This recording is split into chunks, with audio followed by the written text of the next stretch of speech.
Hello guys, my name is Anna and I'm a Ukrainian, and I have decided I will vlog daily from my country Ukraine since the start of this awful war with Russia.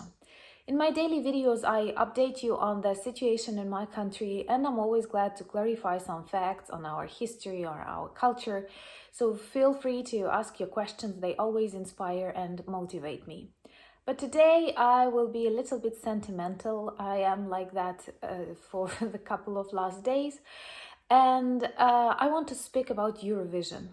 All of us are going, many of us are going to watch this contest, and I don't take it very seriously, but because of my personal history, this is one of the very important music contests for me.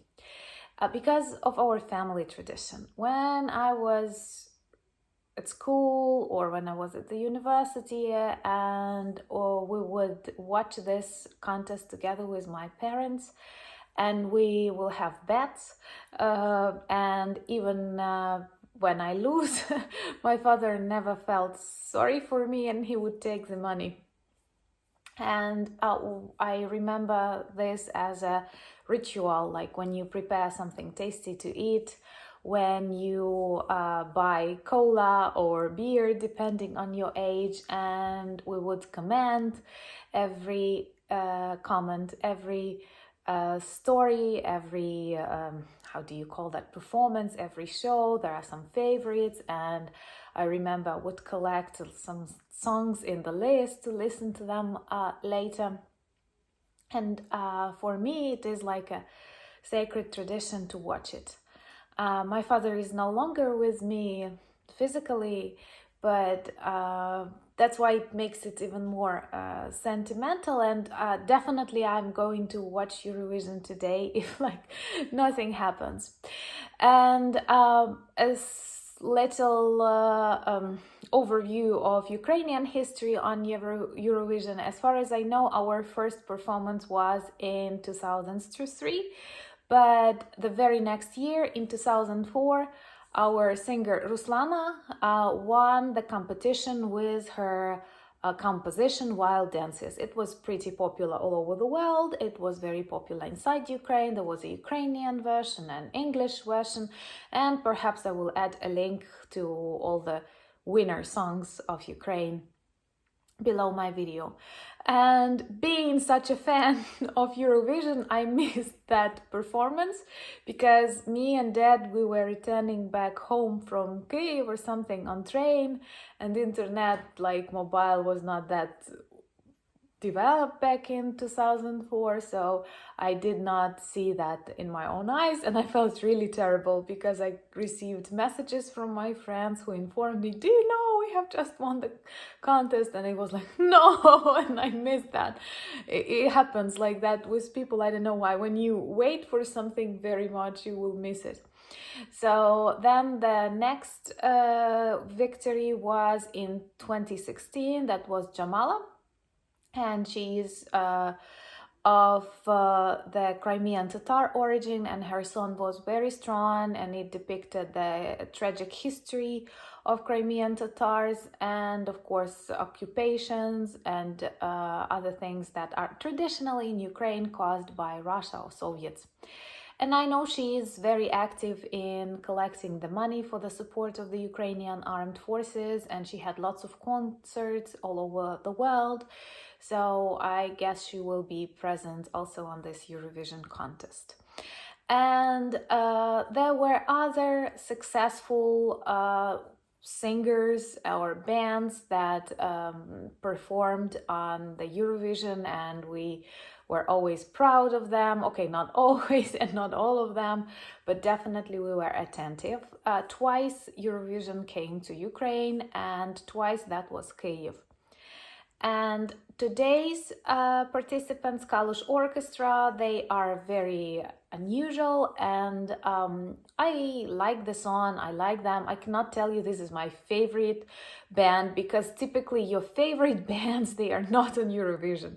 Eurovision is something totally different, but I love this Hello Europe, this is Kyiv calling, or whatever you say it. So it's not that much about music, because many of these performances, they look like funny, and even being small, like you can pretend that you're in that music videos, blowing your hair with a hair dryer or whatever.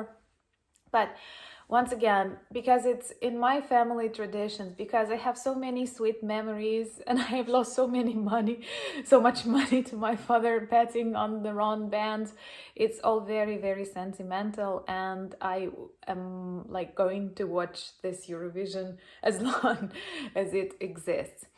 And I think that if it is bad when the contest becomes totally political, and I just like, from one point of view, I want Ukraine to win, but I don't want it to be for purely political reasons, because like this is not just.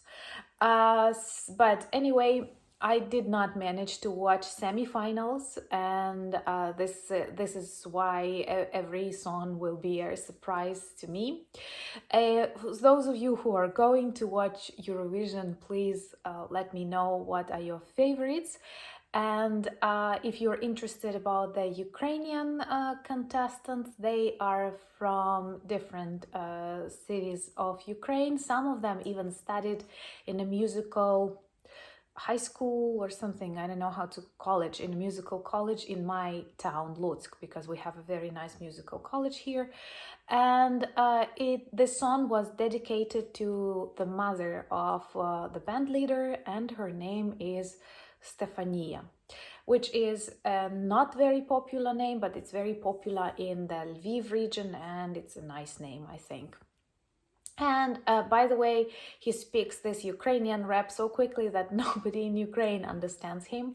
And that's why we have one like a joke about that, because Ukraine needs attention and support of the world, and especially in the situation with Mariupol and Azovstal. And many people addressed Kalos Orchestra and asked them to speak about the situation with soldiers and the wounded on Azovstal.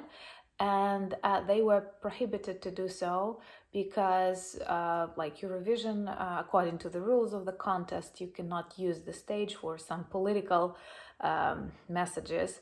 But here in Ukraine, we joke that they speak so loud, and they have this kind of weird pronunciation that no one will understand, even if they speak about that. So they can try, because like people won't be able to decode.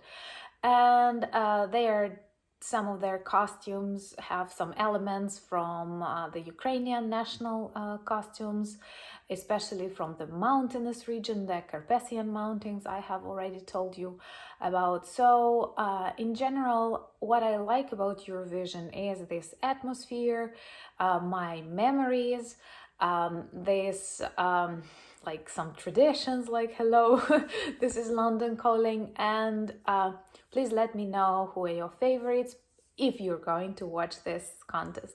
If you're not, please forgive me for talking about that. It's not that much in the competition as in the sentiments that I feel so strong today. We had a real thunderstorm this night. And to tell you the truth, after this Russian missiles and planes, you have really weird feelings when you hear thunder. And like, I think many people stopped being afraid of thunderstorms in Ukraine, but started to be afraid of all that stuff, bad stuff that can fall on our houses from the skies. Anyway, I'm very grateful for your comments. I'm grateful for your questions. They always inspire me. Thank you for buying me so much coffee. That is a true support. And also, please subscribe if you like my vlogs, and let's watch Eurovision together. Slava Ukraini!